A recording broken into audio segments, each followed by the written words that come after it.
సరే అండి, పవన్ కళ్యాణ్ మీద మీ అభిప్రాయం ఏంటి అంటే? పవన్ కళ్యాణ్ కూడా చాలా కష్టపడుతున్నారండి. చంద్రబాబు నాయుడు గారు చాలా కృషి చేస్తున్నారు.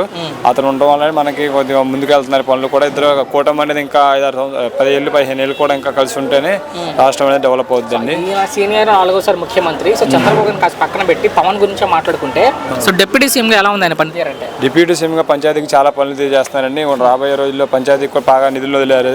రోడ్లు ఎక్కడ చూసినా కానీ రోడ్లు బాగలేదు. రోడ్లు పర్యావరణం కూడా బాగా చేస్తున్నారు.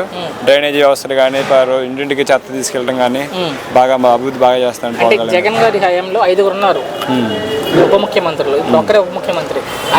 జగన్ గారి హయాంలో పనులు చేయకుండానే చేసేవని చెప్పి వాళ్ళ నాయకులు కానీ ఎవరు కానీ అంతా దోచుకొని తింటున్న తప్ప బయటికి అభివృద్ధి చేసినది లేదండి. ఓకే, అంటే పవన్ వారికి మాట్లాడుకుంటే ఎలాంటి మార్పులు చూసారు డిప్యూటీ సీఎం అయ్యాక? పవన్ కళ్యాణ్ గారు వచ్చిన కాడ నుంచి పార్టీకి చాలా పేరు వచ్చిందండి. కొంచెం కూడా సపోర్ట్ జనసేన నాయకులు, కూటమి నాయకులు వీళ్ళందరూ కలిసి కాబట్టి పార్టీకి ముందుకెళ్తుందండి. ఫైనల్గా ఒక్క మాటలో మీ అభిప్రాయం ఏంటంటే పవన్ మీద? పవన్ కళ్యాణ్ గారు చాలా మంచి డెసిషన్ తీసుకున్నారండి. ఇంకా రాబోయే రోజుల్లో కూడా చంద్రబాబు నాయుడు గారు సపోర్ట్గా ఉండి ఇంకా వాళ్ళ పాలన బాగుండాలని చెప్పి కోరుకుంటున్నాను. Thank you.